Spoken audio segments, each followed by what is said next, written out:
अमावस्या और पूर्णिमा की कथा। एक समय की बात है। एक राजा था, उनके 2 लड़के और 2 लड़कियां थीं। उनमें से एक लड़की का नाम पूर्णिमा और दूसरी लड़की का नाम अमावस्या था। पूर्णिमा सारे घर का काम करती, पूजा पाठ करती और गाय की सेवा भी करती थी। लेकिन अमावस्या ठीक इसके विपरीत थी। वह राजा अपने दोनों बेटों और दोनों बेटियों को प्यार करता था। उसके लड़के और लड़कियां धीरे धीरे बड़े हो गए और राजा ने लड़कों का विवाह करवा दिया। इसके बाद एक दिन राजा की पत्नी ने कहा कि दोनों लड़कियां भी शादी के लायक हो गई हैं। उनका भी कहीं पर रिश्ता करवा दो। लेकिन यह ध्यान रखना कि अमावस्या का विवाह किसी अच्छे खानदान में करना, क्योंकि उसे घर के काम करने की बिल्कुल आदत नहीं है। वो बिल्कुल निकम्मी है। और पूर्णिमा का किसी साधारण परिवार में, क्योंकि पूर्णिमा को घर का काम करना ज्यादा पसंद है। राजा ने पड़ोसी गांव के अमीर घर में अमावस्या की शादी कर दी और उसी गांव में एक साधारण परिवार में पूर्णिमा की शादी करवा दी। पूर्णिमा के भाई और भाभी पूर्णिमा से बहुत प्यार करते थे, क्योंकि वह घर के काम में उनका हाथ बटाती थी और अमावस्या उन पे रोब जमाती थी। शादी के बाद दोनों बहनें अपने अपने ससुराल में रहने लगी। एक दिन अमावस्या ने अपने घर पर शिव चर्चा रखी, जिसमें उसने सभी गांव की औरतों को बुलाया पर पूर्णिमा को नहीं बुलाया। जब गांव की औरतें अमावस्या के घर जा रही थीं, तब पूर्णिमा अपने घर के बाहर बैठी थी।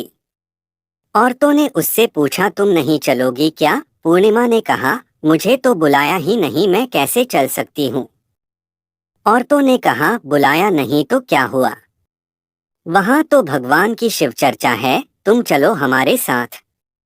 पूर्णिमा उनकी बात मानकर उनके साथ चली जाती है। जब अमावस्या की नजर पूर्णिमा पर पड़ी तो अमावस्या ने गुस्से में आकर पूर्णिमा से कहा, तुम कैसे चली आई? तुम्हें तो मैंने बुलाया नहीं। फिर भी कोई बात नहीं, तुम आ ही गई हो तो चुपचाप बैठे रहना। और अमावस्या ने पूर्णिमा की गरीबी का खूब मजाक उड़ाया। अमावस्या की बातें सुनकर पूर्णिमा की आंखों में आंसू आ गए। उसने भगवान शिव से हाथ जोड़कर मन ही मन विनती की, हे भगवान, क्या पूजा पाठ करना, घर का काम करना और गौ सेवा करना गलत है? आखिर मेरा कसूर क्या है? आप कब कृपा करेंगे मुझ पर? पूर्णिमा बार बार भगवान से यही कहती रही। इतने में शिव चर्चा पूरी हो गई। अब अमावस्या भगवान का प्रसाद बांटने लगी। उसने सबको भगवान का प्रसाद दिया, लेकिन पूर्णिमा को नहीं दिया। पूर्णिमा बिना प्रसाद के ही घर लौटने लगी। तो रास्ते में उसने सोचा कि बच्चे प्रसाद मांगेंगे तो मैं उन्हें क्या कहूंगी।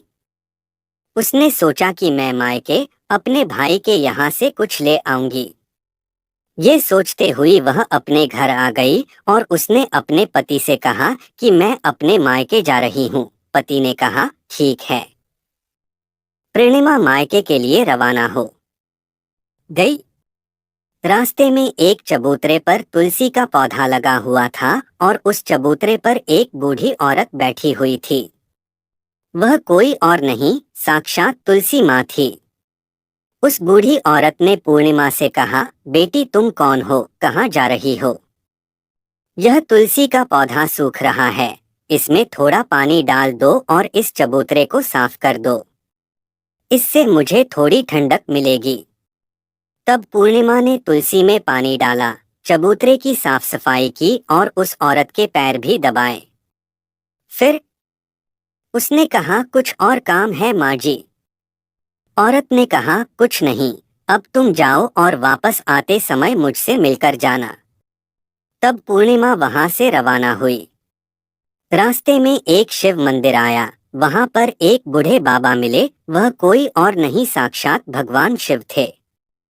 उन्होंने पूर्णिमा से कहा, बेटी इस मंदिर की साफ सफाई कर दो।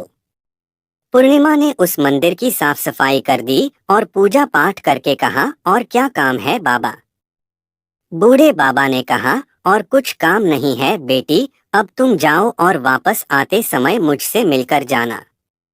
पूर्णिमा वहां से निकल गई। वहां से निकलकर चलते चलते काली माँ का मंदिर मिला। वहां बैठी एक बूढ़ी औरत ने पूर्णिमा से कहा, बेटी यहाँ पूजा पाठ करने तो सब आते हैं, लेकिन मंदिर की साफ सफाई कोई नहीं करता है। इसलिए इस चबूतरे और मंदिर की साफ सफाई कर दो। पूर्णिमा ने कहा, ठीक है माँ जी। पूर्णिमा ने चबूतरे और मंदिर की साफ सफाई करके पूजा पाठ किया और माता का श्रृंगार किया और वहां से जाने लगी। उस बूढ़ी औरत ने कहा, अब तुम जाओ और वापस आते समय मुझसे मिलकर जाना। पूर्णिमा अपने मायके की तरफ चल दी। थोड़ा चलने के बाद नदी के किनारे एक बूढ़ी औरत मिली। वह साक्षात गंगा मैया थी। उस बूढ़ी औरत ने कहा, बेटी इस नदी पर स्नान करने तो सब आते हैं, लेकिन यहाँ साफ सफाई कोई नहीं करता है। तब पूर्णिमा ने घाट की साफ सफाई अच्छे से की और जब वह जाने लगी, तब उस औरत ने कहा, बेटी वापस आते समय मुझसे मिलकर जाना। इसके बाद पूर्णिमा नाव में बैठकर नदी के दूसरे किनारे पर उतर गई और अपने मायके पहुंच गई। पूर्णिमा के भाई और भाभी उसे देखकर खुश हो गए और उन्होंने पूर्णिमा से खूब बातें की और कहा कि बच्चों को भी साथ लेकर आती तो अच्छा लगता। सुबह जब पूर्णिमा ने अपने ससुराल जाने के लिए कहा, तो भाइयों ने उसे एक लाल साड़ी और एक थैले में बच्चों के लिए कपड़े और खाने पीने के कुछ सामान रख दिया और कहा कि वापस जल्दी आना। इसके बाद पूर्णिमा वहां से रवाना हुई और उसी नदी के किनारे पर पहुंच गई। पूर्णिमा को वही बूढ़ी माँ मिली जो साक्षात गंगा मैया थी। उन्होंने पूर्णिमा को एक थैला दिया और कहा कि तुम इस थैले को अपने घर ले जाकर ही खोलना। पूर्णिमा ने कहा, ठीक है। आगे चलकर वही काली माँ का मंदिर आया। वहां भी उस बूढ़ी माँ ने पूर्णिमा को एक थैला दिया और कहा कि इसे घर जाकर खोलना। पूर्णिमा वहां से रवाना हुई और आगे चली तो भगवान शिव का मंदिर आया। वहां के बूढ़े बाबा ने भी उसे एक थैला दिया और कहा कि अपने घर ले जाकर खोलना। आगे चलने पर तुलसी माँ के पास बैठी हुई बूढ़ी औरत मिली। उसने भी पूर्णिमा को एक थैला दिया और कहा कि इसे घर जाकर ही खोलना। अब पूर्णिमा के पास 5 थैले हो गए। इन सब थैलों को लेकर पूर्णिमा अपने घर चली आई। पूर्णिमा ने सबसे पहले अपने मायके का थैला खोला। उसमें बच्चों के लिए अच्छे अच्छे कपड़े और खाने पीने की चीजें थी। उसने अपने बच्चों को नए नए कपड़े दिए और खाने पीने की चीजें दी। तब बच्चे बहुत खुश हुए। अब पूर्णिमा ने दूसरा थैला खोला जो उसे गंगा मैया ने दिया था। उसमें सोना और चांदी भरा हुआ था। फिर उसने तीसरा थैला खोला जो उसे काली माँ ने दिया था। उसमें 16 श्रृंगार का सामान भरा हुआ था। अब उसने चौथा थैला खोला जो उसे भगवान शिव ने दिया था। उसमें धन संपत्ति भरी हुई थी। इसी तरह उसने 5वां थैला खोला जो तुलसी माँ ने दिया था। उसमें चावल, दाल और अनेकों प्रकार का धान भरा हुआ था। अब पूर्णिमा के घर में किसी चीज की कमी नहीं थी। पूर्णिमा के मन में विचार आया कि क्यों ना मैं भी शिव चर्चा करवाऊं। उसने अपने घर में शिव चर्चा का कार्यक्रम रखा और गांव की सभी औरतों को बुलाया और अपनी बहन को भी बुलाया। जब अमावस्या अपनी बहन के घर आई तो उसने देखा कि पूर्णिमा के घर में धन दौलत की कोई कमी नहीं है, और यह देखकर अमावस्या आश्चर्यचकित रह गई और उसने पूर्णिमा से पूछा कि तुम्हारे घर में इतनी धन दौलत कैसे आई। पूर्णिमा ने कहा, बहन तुमने अपने घर शिव चर्चा रखी और उसने मुझे नहीं बुलाया, फिर भी मैं बिन बुलाए तुम्हारे घर आई। पर तुमने भगवान का प्रसाद तक मुझे नहीं दिया। उसके बाद मैं अपने मायके जाने लगी। इसके बाद पूर्णिमा ने रास्ते में जो कुछ भी घटना हुई वह सब अमावस्या को बता दी। तब अमावस्या ने पूर्णिमा से कहा कि तुम भी मुझे प्रसाद मत दो और मुझे डांटो। लेकिन पूर्णिमा ने कहा यह तो भगवान का प्रसाद है, यह तो मैं सबको दूंगी और तुम्हें भी दूंगी। फिर भी अमावस्या ने प्रसाद नहीं लिया और सीधे अपने घर चली गई। घर जाकर अपने बच्चों से कहकर वह अपने मायके जाने के लिए रवाना हो गई।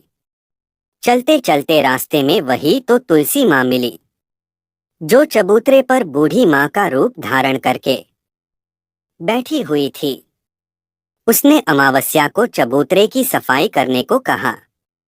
इस पर अमावस्या ने कहा, अरे ओ बुढ़िया, दिखाई नहीं देता, नई साड़ी पहन रखी है, यह गंदी हो जाएगी।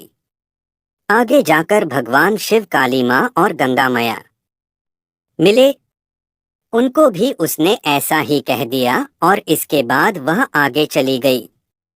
पर नदी किनारे लगी नाव में जैसे ही बैठी, उसमें रखे फूल कांटों में बदल गए, जो उसके पैरों में चुभ गए। किसी तरह वह दूसरे किनारे पर उतरकर अपने मायके चली गई। जब वह वहां पहुंची तो उसकी भाभियों ने आपस में धीरे से कहा, काम की ना धाम की सो मन अनाज की, पता नहीं कहां से यह आ गई है। उन्होंने खाना बनाया और खाना खाकर सभी सो गए। अमावस्या सुबह उठी और अपने भाई भाभियों से कहा कि मैं अपने ससुराल जा रही हूँ। उन्होंने कहा ठीक है। तो अमावस्या बोली, पूर्णिमा को तो तुमने बहुत कुछ दिया और मुझे कुछ नहीं दोगे क्या? तो भाई भाभी ने कहा, तुम घर जाओ, सब तुम्हारे घर पहुंच जाएगा। तब अमावस्या वहां से रवाना हुई। नदी के किनारे गंगा मैया का रूप धारण करके बूढ़ी औरत बैठी हुई थी। अमावस्या बोली, आपने पूर्णिमा को तो बहुत कुछ दिया था और मुझे नहीं दोगी क्या? और तो बूढ़ी औरत ने कहा, तुम घर जाओ, सब तुम्हारे घर पहुंच जाएगा। इसके बाद काली माँ, भगवान शिव और तुलसी माँ ने भी उसे यही कह दिया। जब अमावस्या अपने घर पहुंची तो आंगन में 5 थैले रखे हुए थे।